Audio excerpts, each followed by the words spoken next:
देवकी परमानन्दं कृष्णं वन्दे जगद्गुरु गुरुर्ब्रह्मा गुरुर्विष्णु गुरुदेवो महेश्वर गुरुसाक्षात् परब्रह्म तस्मै श्रीगुरुवे नमः। ॐ पूर्णमदः पूर्णमिदं पूर्णात् पूर्णमुदच्यते पूर्णस्य पूर्णमादाय पूर्णमेवावशिष्यते। ॐ सहना भवतु सहनौ भुनक्तु सह वीर्यं करवावहै तेजस्विनावधीतमस्तु मा विद्विषावहै। ॐ शान्ति शान्ति शान्तिः। ॐ असतो मा सद्गमय तमसो मा ज्योतिर्गमय मृत्योर्मामृतं गमय। ॐ शान्ति शान्ति शान्तिः। Okay, we're going to start reciting chapter 12 like what we used to do before, because I will tell you the reason after we start the class. So, but first let's start chapter 12. Okay, you have it? Reha, you have it? Okay.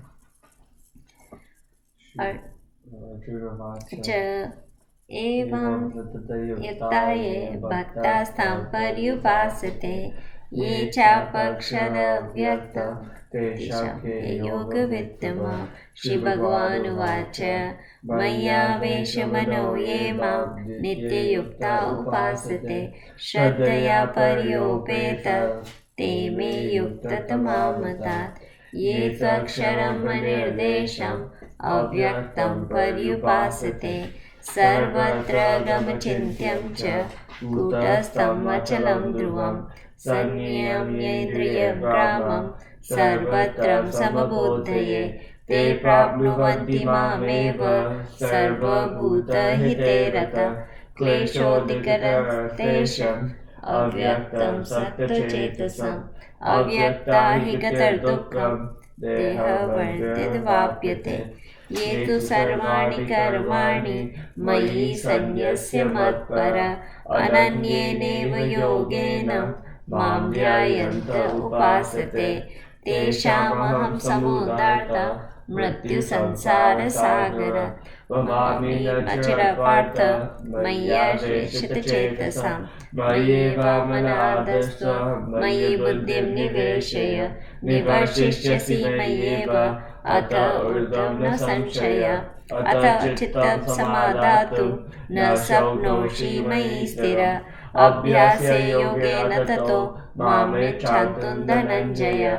अभ्यासेऽप्यसमर्थोऽसि मत्कर्म परमो भव मदर्थमपि कर्माणि कुर्वन् सिद्धिमवाप्स्यसि। अथेतप्यशक्तोषि कर्तुं मद्योगमाश्रितः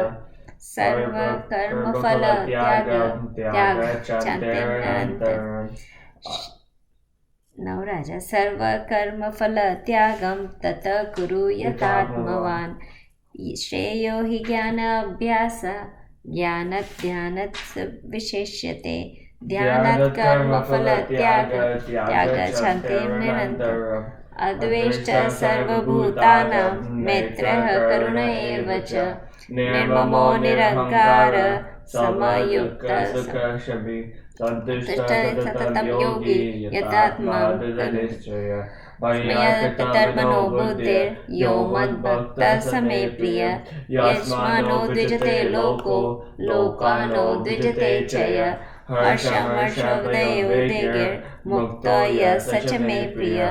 अनपेक्षः सुचिर्दक्ष उदासीनः गतव्यः सर्वकर्मफलत्यागी यो मद्भक्तः स मे प्रियः।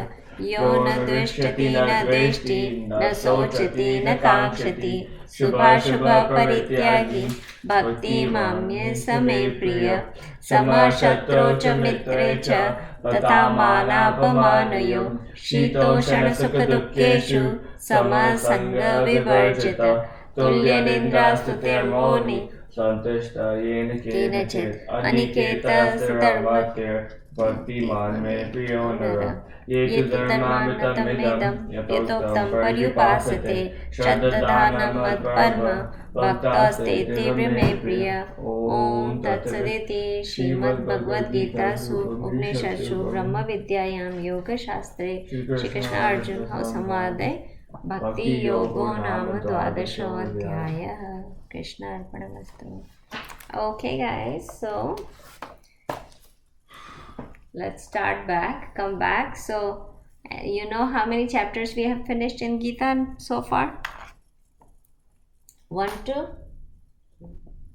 6, right? So we have finished 1 to 6, which is Gita is actually divided into, if you look at it, like people divide it in different ways, but main division is done by 6 chapter. So it is Shatakam, means 6 chapters. So 3 pairs of 6 chapters are there. So first 1 to 6 chapter, then 7 to 12 chapter, and then 13 to 18 chapter. So in other way, it is divided into these 3, and how these 3s are divided, it's depending on a Mahavakya. What is Mahavakya? Mahavakya is one sentence that came out as, knowing that sentence or understanding that sentence, you can understand everything in this world. Like the whole spirituality is, if you condense in one sentence, that's Mahavakya. So in our Vedas, there are few Mahavakyas written. Everything says the same thing, but there are few words, or Vakya means sentence, that few sentences that tells the entire knowledge. Like if somebody understands the whole thing in these 3 words, which is one sentence, you can understand everything. So these 6 chapters are divided based on one Mahavakya, that is Tattvamasi. So what is Tattvamasi? Tattvam Asi. So this is a sentence in Sanskrit, right? This is a sentence which came from Chandogya Upanishad, right? So there is an Upanishad named Chandogya, which is, this sentence came out of there. This is a sentence, Tattvam Asi. What does this mean? So this is, Tat means that. I think we discussed that before too, but just to give you a little bit revision so that you understand the whole thing. Tvam means you.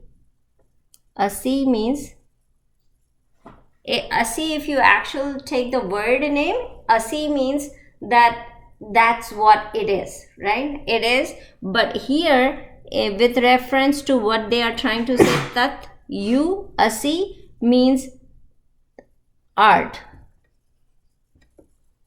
You can talk about thou, right? So that thou art, that's what the sentence means, right? Now that thou art sentence, what does that say? That means what's different than us, right? So anything that is outside us, that we say that is, right? So that is a flower, that is a mountain. So that, here that implies, means that God that we talk about, right? So here we are saying that God is something out there, right? So that God, so in this sentence, that means that God, right? So that is God,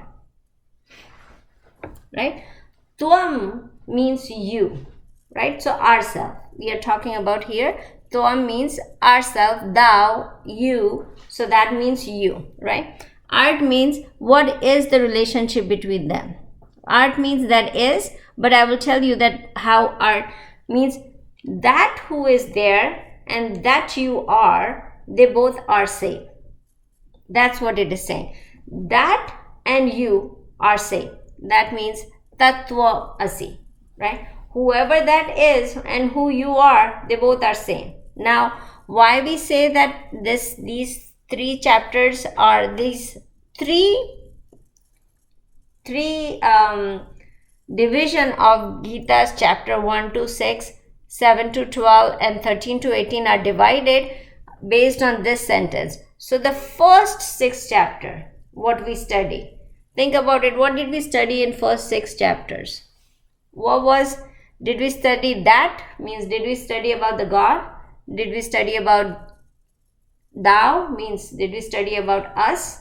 Or did we study about the art? Means did we study about the relationship between that and you? What did we study the first 6 chapter? What did we do? What did you learn in chapter number 2? Number 1, let's start with Arjun Vishadyo. We talk about Arjun, right? So that's you, right? Then we talk about what you are. In second chapter, we talk about all about yourself, that you are not the body, you are not this intellect, you are not that mind, right? We talk about the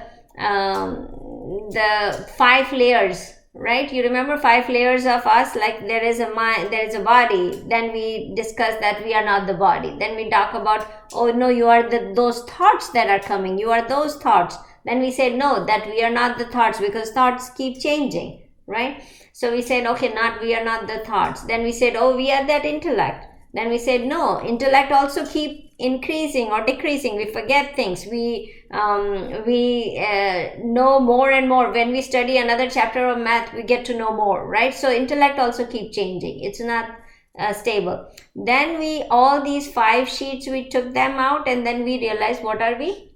We are the consciousness, that light that illuminates with us, like in us, that makes us experience, right? So we talk about that. Then we talk about the practices of how to realize that we are that consciousness, right? So we did karma yoga, we did dhyan yoga, we did gyan yoga. So all those 4 or 5 yogas were taught in first to 6th chapter, right? So what was it emphasizing on?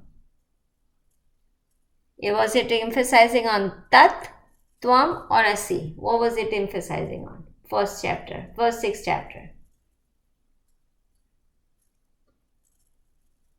Tvam, yes, tvam, because we talk about us, right? What are we, right? We try to understand. If there is any questions come, like I said, okay, I need to know about this pen, right? So if I want to know about this pen, will I know about the world or everybody? Or first question I ask, what is this pen? Let me look into this, right? So when we ask about who are we, what this first thing comes is, let's explain who are we. Let's find out what are we, right? So the first 6th chapter was more emphasized on who are you. So tvam. So first 6th chapter was about tvam. Who are we? Who are you, right? So it explains you, who are you? It gives all the explanation, and it also gives you explanation on like how to figure out. So it gives you practices, like how do we figure out who are we? What is my purpose, right? Why I am in this world? Why the things are happening this way? Why, there is a birth, there is a death. Why is that?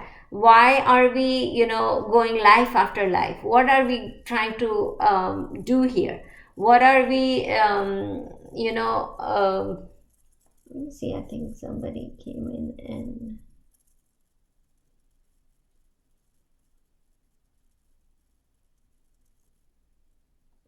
Next time you do it, like people start coming in by itself. I don't have to enter them. Can we do that? So yeah. So what happens is, in that scenario, when we get to know, like, hey, so in 2nd chapter he explained, like, you are not the person who born by the birth and then you die. You need to figure out what are you really. This body comes and goes, this life comes and goes, but what happens, what stays there is the consciousness, right? Unless, like, let's say when we die, right, we don't know anything, right? After that, there is no world in there, right? The easier thing was explained in our Vedas by those 3 stages that we are in, right? What are the 3 stages we always live in, right? There is a awake stage, right? Then there is a sleep stage, and there is dreaming, which say dreaming, and there is a deep sleep, right, stage. All these 3, we studied that in the first 6 chapter I explained to you that these 3 stages are there, but it goes in, like, in awake stage we have everything, right? We have this mind, body, intellect, everything with us, right? As soon as we sleep, what happens? The mind, intellect goes away. We don't even know who we are, right?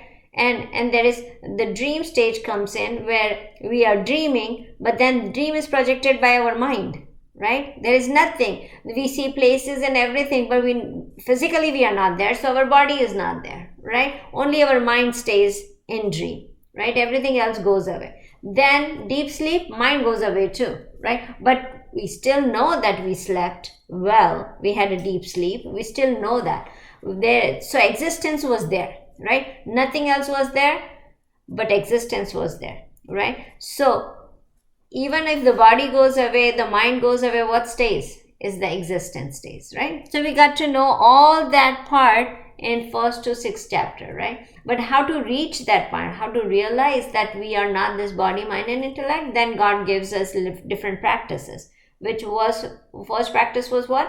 Karma yoga, right? Because we are in this world, we have to do, actions are always there, right? Whether you do or not, whether you are sitting, you are still doing some action, right? So action is always there. Now God explained, like, what action would you do to purify your mind so you can realize what you are, right? The main purpose for everybody in this world is to get to know yourself, to realize that, and live your life accordingly, right? So then what happened is, the God gives us practice of karma yoga, like, you are always doing action, so do the actions that are, like, that those are the actions that are selfless actions, right? So karma yoga, he explained, what things did he explain in karma yoga? Sean, what thing he explained in karma yoga? Like doing action for other people. Yeah, selfless actions, and then devoting all the actions to God, right? So those are the action. He taught that karma yoga, right? Then he taught jnana yoga, right? So how you realize, how you connect. Then the 6th chapter we talk about the meditation, dhyana yoga, right? How to concentrate on that consciousness and then realize that you are that. So he gives all the practices about Twam, right? So everything is Twam in 1st to 6th chapter. What are you? Now when we start 7th chapter, from 7th to 12th, he's going to talk about that. That means Tat, right? That means God. Now here, what he's going to talk about is that God, right? Now God is different in every different religion, right? So he's going to talk here about Saguna Brahman, right? So there are 2 different kind of, in Hinduism itself, we talk about Saguna Brahman and also Nirguna, right? So we differentiate God into 2 different forms.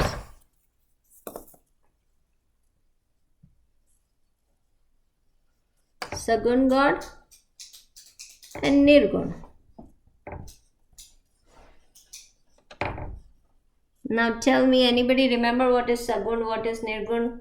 How do we, these are 2 different. One is Nirgun, I will tell you. Do you remember anybody here? Do you remember Sagun and Nirgun? No? Okay. Saguna God is the God with form. And Nirgun is God formless. Okay. Right? So from 7th to 12th chapter, we're going to morely talk about Sagun Brahman, which is God with forms. Right? Now, I want to bring to your attention that there are, in the world, there are always, religion is divided into 2 different form, orientation, right? The first is Tat-based God. Tat Base means God-based religion, right? So Hinduism is God-based religion. There are many religions that is God-based. Some of the religions are Tvam-based,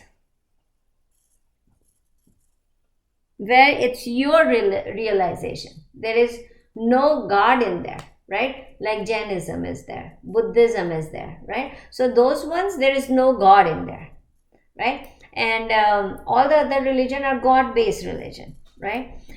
But then there is a lot of God-based religion are Saguna God and Nirguna God too, right? So some religion are based on Saguna God, some religions are based on Nirguna God. Saguna God means God that has form, right? So all our Hinduism, we talk about like, okay, God has a form, right? We go with both.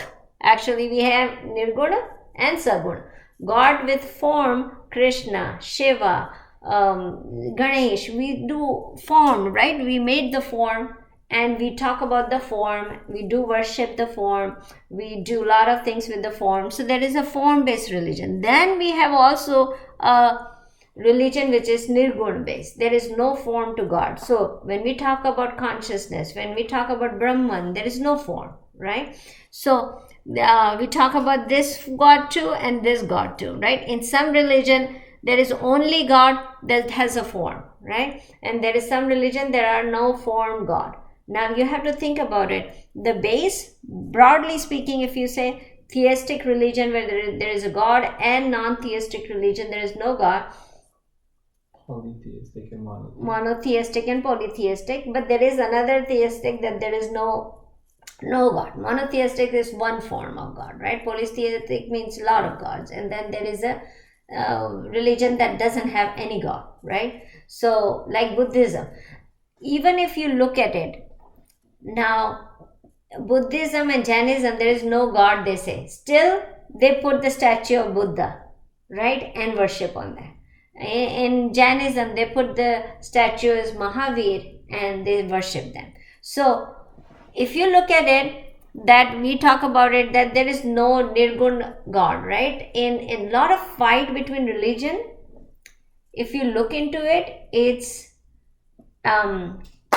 there is a logic behind it, right? So people who only worship Nirguna, like there is no form, because their philosophy is that when we put somebody in the form, there is characteristics, there is attributes to it when we make a form, right?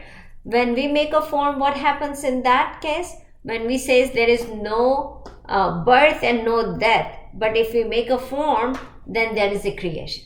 When there is a creation, they destroy. So, but God is omnipresent, omnipotent, we talk about God as who never take birth or die. But when you make a form, there is a birth and death. There is a creation in it, right? So when there is a creation in it, what happens is, then how can you say that God never born, never die, right? When there is a concept of this creator who never took birth, would never die, how can that person can have a form? Because every form will have creation and will be created and will destroyed, right? So the religion that goes with Nirguna God, that's what the logic behind them, right? Now in Hinduism, when we talk about God with Saguna God, that God has characteristic, God has form, we bring Krishna, we bring Shiva, all those things in our life. What does that, where is the logic behind that? What is the logic behind that, right? So then we are actually, all these big things that God can do, we are actually bringing it into a little form, right? So the other people get mad at us, saying that other religion who are, towards Nirguna Bhagwan, they get upset at it and they don't understand that they said if you put a God in a murti, then you are destroying the gods, what God can do, right? You are limiting it. It's a limitless God, you are limiting them in this murti, right? So they get mad at it, and that's where the temples are being broken. The thing has been, they take the murti away, they break the murti because you cannot put a God in a murti, right?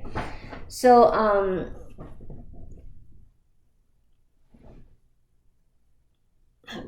okay, so that's what that religion says. But here is the thing: the why is the form was created. We need to think about that. So there is a big thing that why the form was created. The form was created, and also human form got created, right? Not just any form, right? We created a human form. There are two things that when we think about nothing, like God is this who is nothing, right? There is nothing. When we have no characteristic, there is formless. How do you, it's very hard for a common person to think about it, right? If you say there is something but it has nothing, there is nothing, right? This God is nothing, then it's so hard to think about it as something. Even when we talk about Allah, they did not give him a form, but they gave him a characteristic that this Allah is one who created the whole world, right? Created us, created everything, and on grace of Allah we get everything, right? So again, if you don't have that form or that characteristic of somebody, it's so hard for a human mind to think about it and to contemplate on it, right? So our murti was created for us to bring that relatedness with us, making a human form, so related to us, as well as the thing that we can look forward to, right? That we can look and concentrate on. So that's why the murti was created. The murti puja, the murti that we have created and we say this is the God, it is created to help us get to that level where we can understand the spirituality, right? So when we don't make them understand this, that's where the fights come. So the main thing is that murti puja is so important for a person to realize God, to go on path of spirituality, right? Why would a religion where they say, like Buddhism, they say that there is no God, you concentrate on yourself, and that's how you realize yourself, and that's how you, but then why do you have to put a Buddha murti in front of you to concentrate, right? So there is something that you need to connect, and that connection is also that what we made. And there are so many gods for us because not everybody can connect with somebody, right? Some connect with small Krishna Bhagwan. Why they connect with small Krishna Bhagwan, Laddu Gopal, saying that, okay, this is the baby. I see God as a baby and I want to serve God as little, serve a baby. So they do. Then there is some people who concentrate with Krishna, right? So he's like, this is Krishna who gave Gita. I relate, I can concentrate on him. I can see his qualities, and I can try to bring those qualities in me, right? So kind of that way we have created so many gods, because different people connect with different God, right? So when we talk about Sarguna God, we think about that as how we can make relatedness and how we can concentrate on this form. That's why all these forms were created, right? So in Hinduism, when we take, it's a polytheist reason and religion and this and that, and we talk about, I took one whole class last year on how many gods, polytheism and monotheism, and we talk about how our thing is, we start with Saguna Bhagwan, we talk about Saguna Bhagwan, but then we concentrate on one, that is Nirguna Bhagwan, and that's Brahman, right? So we go with step by process. So to get to that level where we talk about Nirguna Bhagwan, we need some support from Saguna Bhagwan, right? So this whole 7th chapter to 12th chapter, you're going to see talking about Saguna Bhagwan, right? The God that is omnipresent, that is omnipotent, that is everywhere, who created the world, who created this universe. So we're going to talk about Saguna Bhagwan, right? And again, I told you why it is necessary, right? Why we talk about Saguna Bhagwan is just because we need to, why it is necessary? Because we need to connect with it, we need to concentrate on it, and that's where we can reach to the next level, which is Nirguna Bhagavan. Right? Got it? So that's why these chapters are created. And then from 7 to 12, the 12th chapter we always recite is the highest chapter on devotion. It talks about different kind of bhakta, like which bhakta, which devotee is close to God. So the 12th chapter is all about devotion, like we devote ourselves to God. So now you're gonna more talk about Saguna God. In first 6 chapter we talk about consciousness a lot, which is Nirguna, right? So we introduce ourselves as we are this consciousness. We are not this body, mind or intellect, we are this consciousness, which we already know from chapter 1 to 6, right? Now we're going to talk about God. Now what's going to happen is we're going to talk about God's characteristics, the Saguna Bhagavan, and then eventually we get to the point where it's going to say that this Saguna Bhagavan that we do bhakti has this illuminate the same light in him that light illuminates in us, right? And then we will make that connection. When people used to say, when I was growing up, and people used to say that you and God are same, you are God, or sometimes somebody will say I am God, I would used to think, oh my God, how this person thinks, like how can you and God be same, right? God is this God who did so many big things. He has limitless power. I'm this limited person, small little person. How can I compare myself to God? But when you get to that knowledge part where you understand that we are not talking about this person in this, right? We are not talking about this limited person who took this body, right? We are talking about the light that illuminate in us is illuminating in God too. So that connection. So you guys are grown up now, so we can have a little bit deeper discussion in this. I used to very much be consciously thinking like how much should I discuss and how much should I not talk about it. But now I feel like you guys are old enough to understand these things. So when we talk about this consciousness, we should never talk about consciousness unless we are talking about the consciousness not connected to this body. As soon as you connect to this body, that I am Sonal, and you talk about consciousness, then you are doing a wrong thing, right? Because when you are talking about this body, Sonal comes with this body, with this intellect and this mind. As soon as you take out the mind, intellect and this body, Sonal goes away. There is no longer Sonal in there, right? Then there is only consciousness in there that I'm talking about, right? So when I talk about this spiritual thing, we have to come out of this body and then talk about it, right? So I cannot say I am God in this body. Yeah, God reside in me. That is devotion that we're going to talk about. But when I talk about this consciousness, we need to think about on the higher level, right? So when we talk about on transactional level, which worldly level, when we talk about worldly level, then we talk about me as a person, I am this person, and God is this creator of the world. Then you become separate when you are in this transaction world, right? So you cannot be in this transactional world and say I am the God. Then it becomes like, oh, okay, this guy is thinking this ego and this thing that he is thinking that he can do everything, that's why he's God. Then it becomes really wrong. So you have to let go that part, then only you can talk about then Tattvamasi. Me and this God are same. When we talk about it, then we have to go to the higher level. You cannot stay in this worldly level and think as a worldly thing, and then you can say that me and God are same. Then it's wrong, right? So think about it, that which level you are talking about, right? Transactional level, yes.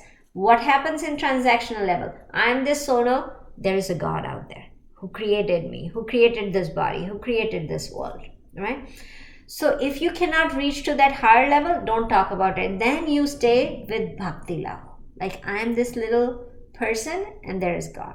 So you have to decide which level are you going to go on, right? If you go to that higher level, then you talk about the consciousness. So that's how we think. Okay, so let's start this chapter really quickly. We will do a couple quick shloks because God directly in this chapter, when we start 7th chapter, he immediately talk about him as a God. Him as a God means him that omnipresent creator, and this person who has done everything, and he is omnipotent, everywhere present. So though that kind of God picture, he starts with this number 1 shlok, right? So Saguna Bhagwan Krishna, who is saying this all these shloks or teaching us, comes and say that I am God and surrender to me, right? So that's where he starts in first. So first of all, the chapter name is Jnana Vijnana Yoga, right? Gnan means knowledge, Vijnana means supreme knowledge, and that yoga. So it's between knowledge and that supreme knowledge, yoga. So remember that I ask a lot of time what is the chapter name. So if you don't remember, then we discuss that again. So Jnana Vijnana Yoga, I think in second shlok or something he talks about Gyan Vijnana, and we will differentiate between both in second shlok. So we will start with first shlok, verse 1, chapter 7.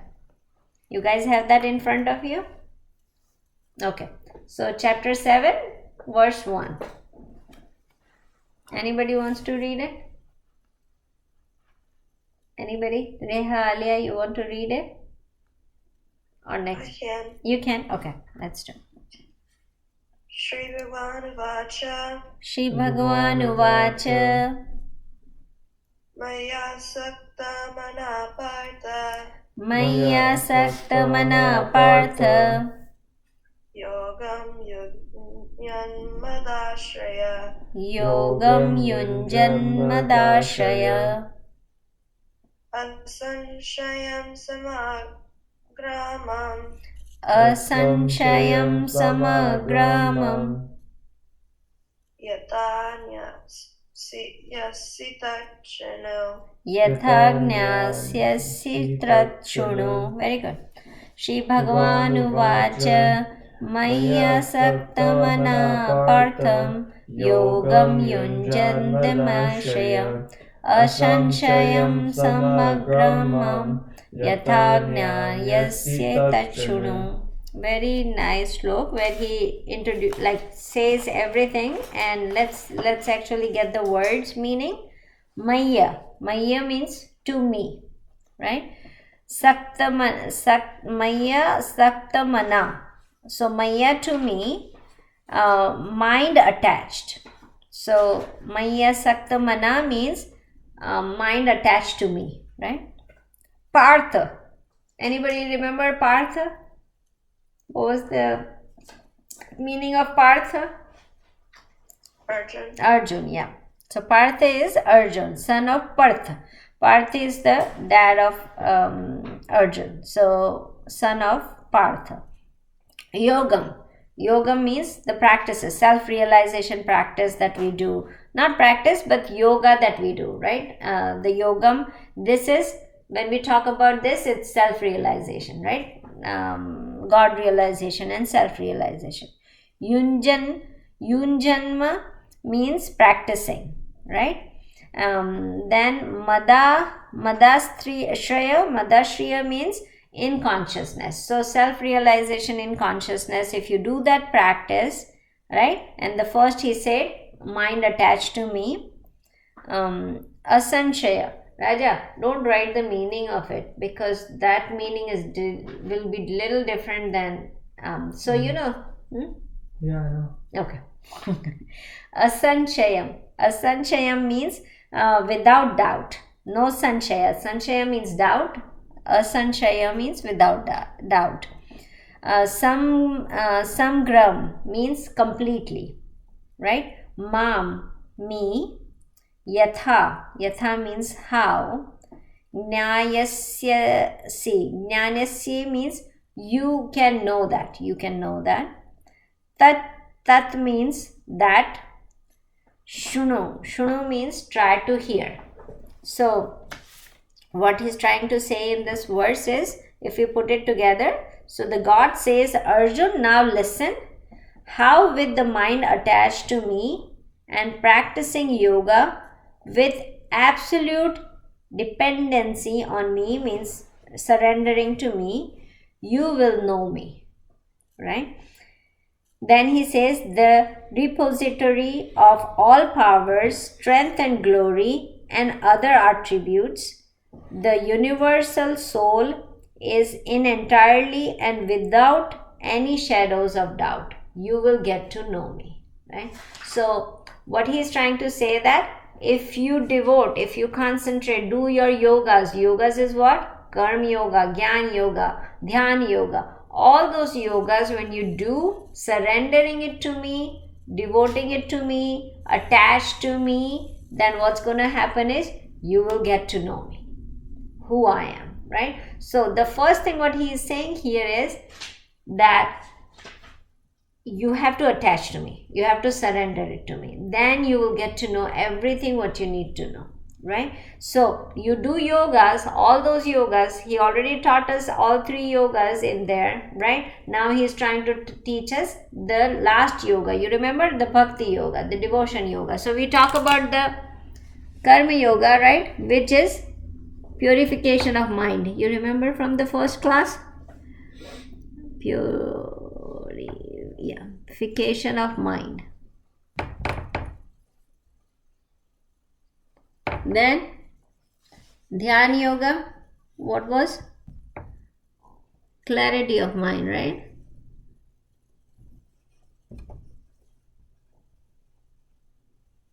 And then there was Gyan yoga, right? This was knowledge. And then parallel to all this, what goes? Devotion, right? Bhakti yoga. So he already taught all this. Now what he's saying that when you do these things, you attach to me, right? You surrender these things to me, and then you will get to know me very easily. So you will get to know very easily. I need to have you in to read the second shlok, so I'll come fast. Jaldi, we have to finish the class in 10 minutes. Okay. So then, so this is what he's trying to say, that here, I want you to remember this thing, that anything that you do, right? You can be smart, you can be really good, you know, all these things you will do, karma yoga, you will know good knowledge about it, you can do meditation also, you can do all those things. But what is the biggest thing that drives it, that drives everything, is the bhav. Bhav means the intention, right? So here he's going to talk about more about intention. Bhav. Bhakti yoga is always connected to bhav. Bhav means how you feel, what you feel, right? You can do everything. You do a lot of things where you will not feeling to do those things, but you still do it, right?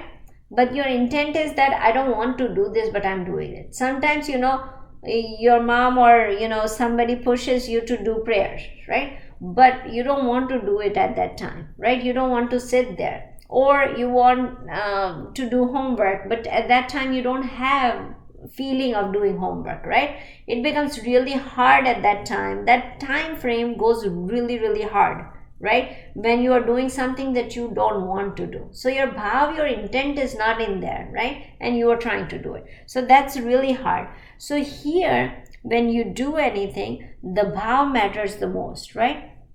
So 2 things in this shlok, when he says Maya Sakta Mana means attachment to me, right? So the bhav has to be there, right? When you attach to anything, when you want to do something, there has to be an intent, that the bhav should be there, right? When the bhav is there, so first thing you have to have a bhav. The second thing, when you made up your mind that I want to do this, right? I want to do bhakti, I want to do devotion, I want to attach my mind to God. Then when that made up your mind, then what happens is you have to keep focusing in it every single minute of that work, right? So what happened is, I want to do what we do, like, I want to do Hanuman Chalisa every day, right? Where that is there, right? We got the bhav, I want to pray for God, right? But then during the whole entire Hanuman Chalisa, how much are we devoting our mind to God, right? So that part is also included. When you say that Maya Saktamana, if we want to attach our mind to God, what we have to do is two things comes. One, the bhav has to be there, right? The intent has to be there. And that bhav, every single moment, can we focus on that bhav? Can we keep that bhav going, right? It's not just one time came and went away, right? You have to keep the bhav. So it says where, what do you think, that what you become, right? So your thoughts, so that thought has to come, that bhav has to stay with that. So if you have that thought of, I want to realize God in this life, or I want to devote, or I want to surrender my life to God this year, this life, then what's going to happen is that bhav is there, the intent is there, then you will get it. No matter where you are, you will get it. You don't know the path, doesn't matter. At this moment, God will bring the path to you. Don't worry about it, right? So when we talk about God grace, this is where it comes. When you attach to Him, then the thing starts, uncovering, right? So, that Nachiketa story, that. What happened is, so many charms were thrown on him, right? Hey, take the money, take what you want, take the fame, take the power, you can be the king of the whole universe, you can be the power, you can do this, you can do that, right? Why do you want to listen to the knowledge, the Vedanta? Why do you have to listen to that? But he said, no, I want to know why, what is the purpose of my life, why did I come, why did I got the human birth, why is this, why is there is birth and death, I want to know that. So with that conviction, when he went to Yamraj has to tell him the whole thing, right? Give him the knowledge, right? So that conviction you have to have. So he had a bhav and he continued with that bhav to stay, right? He had that conviction also with it.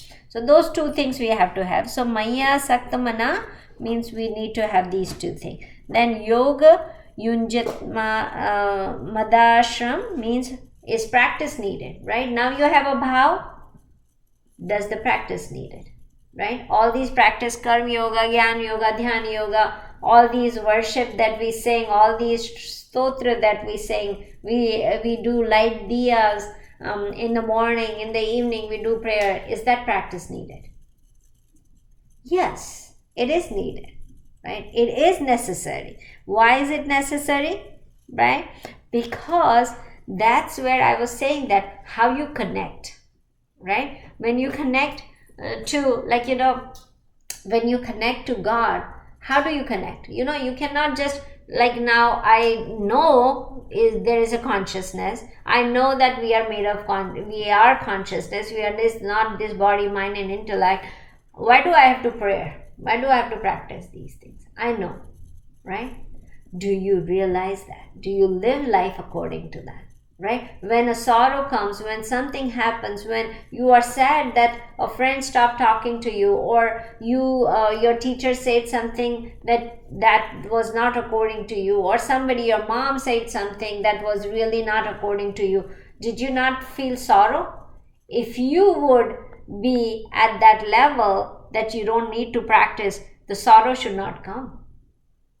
Right? The sorrow should not have hurt you. Nothing hurts you. Nothing, you are at that level that nothing hurts you. No sorrow comes. If you are at that level, don't do practice. You are okay. I'm okay because you already got self-realization.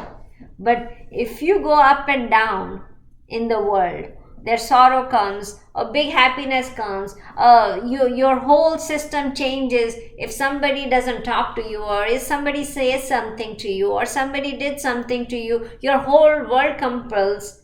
You need the practice, right? Then you need the practice.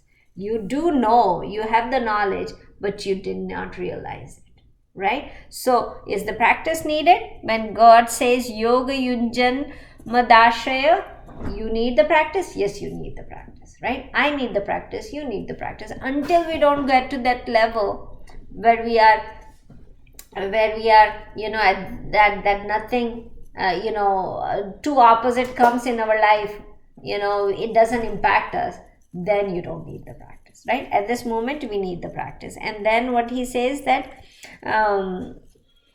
beyond this we are sangrama, whole thing. So when he talks about asanchaya, without doubt you will get to know completely. And then he says that tuchunu, and those things I will tell you. I will tell you the whole thing. So with this, if you do it, then you will get to know me, right? So let's quickly sing the next verse, verse 2, and let's see if I can tell you a little bit about verse 2, and then we will end. Sean, you can do that. Okay, chapter 7, verse 2. Jnanam teham savijnanam Jnanam teham savijnanam idam vakshyamaya sheshate idam vakshamaya sheshata yajñatva neha bhuyo nyash Nyatva neha bhuyo nyat Jnanam tavyam avashishyate. Jnanam tavyam avishyate. All together. Jnanam teham samajnanam idam vakshamashashyata. Yajñatva neha bhuyo nyat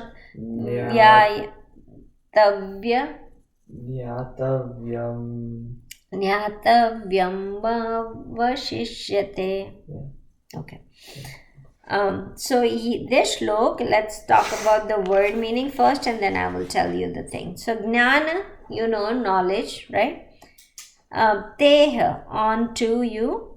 Aham means I. Savijnanam, sa means with. Vijnanam. Vijnanam means, again, we will differentiate between Jnana and Vijnana, because that's the chapter's name, Jnana Vijnana. Vijnana means supreme knowledge, right? Idam means this. Vakshaya sheshate. Vakshaya means shall explain to you. Sheshate means in full, incomplete. I will explain it to you incomplete. Yajna means which. Jnatva means knowing, after knowing which. Na means no. Eha means in this world. Here. Eha means here, means in this world. Bhuyo means further. Anyat, anything else, anything more. Jnatvam means knowable, and avishishyate means remaining. Very simple shlok. What he says in this is, I will unfold to you in this this wisdom, which is knowledge of Jnana and Vijnana, means form and formless, or Jnana means knowledge and Vijnana means wisdom. Means Jnana means knowing, studying about the knowledge, right? What we are doing. Vijnana means realizing it, living it, right? So that's the difference between Jnana and Vijnana. So form and unformed, or formless, both form and without form, having known that nothing else remaining yet for you to know in this world. After knowing this, what I am telling you, what I have taught you, after knowing that, you will not need anything else to know in this world.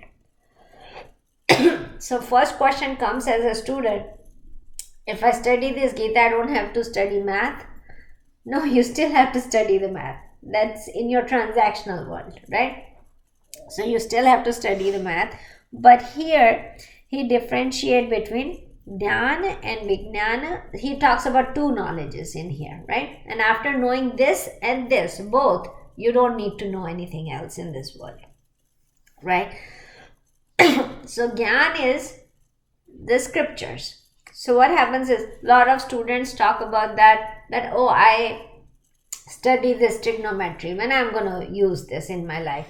And Sean asked me so many times, did you ever use trigonometry ever again in your life after studying this? Or algebra, do you use algebra in your life, right? I don't, right? But there is an expert, there is a math person who is still using those things, right? Who went in that field, he still uses it, right? So when I'm in this field of spirituality, I will read this book, right? And then you will say, okay, are you studying this? Do you use it in your life? So if I'm in this path, I have to use it, right? I will use this knowledge. It's not going to go away.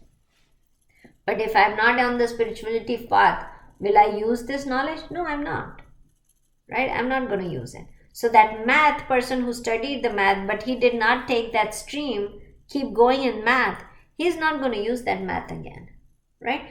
But if I am starting the spirituality, I am studying this, and I'm going to keep going in this field, in this side of the knowledge, then I'm going to use this every single day, right? This math person used this every single day, right? The same way, the knowledge, Gyan is to study Gita, but Vijnan is to use it, right? So you understand, so why is it Gyan and Vijnana separately? Both are, if you talk about it, they both are knowledge. But then one is knowledge of knowing something, just understanding something. So learning math and trigonometry, but now Vijnana become using it every day, right? Realizing it. So that's the difference. So what God says in this, that by what I'm telling you, this Jnana and Vijnana, you get to know it. When you get to know this thing, what's going to happen in your life, you will not have to know anything else, right? In this world, everything is in these two things, right? So that's what he said, and then we will start next week with verse number 3. Okay, let's close it.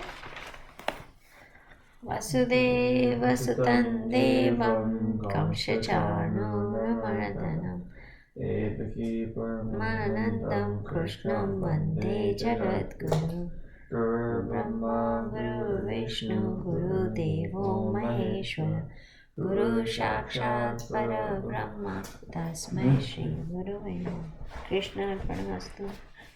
Okay guys, thank you.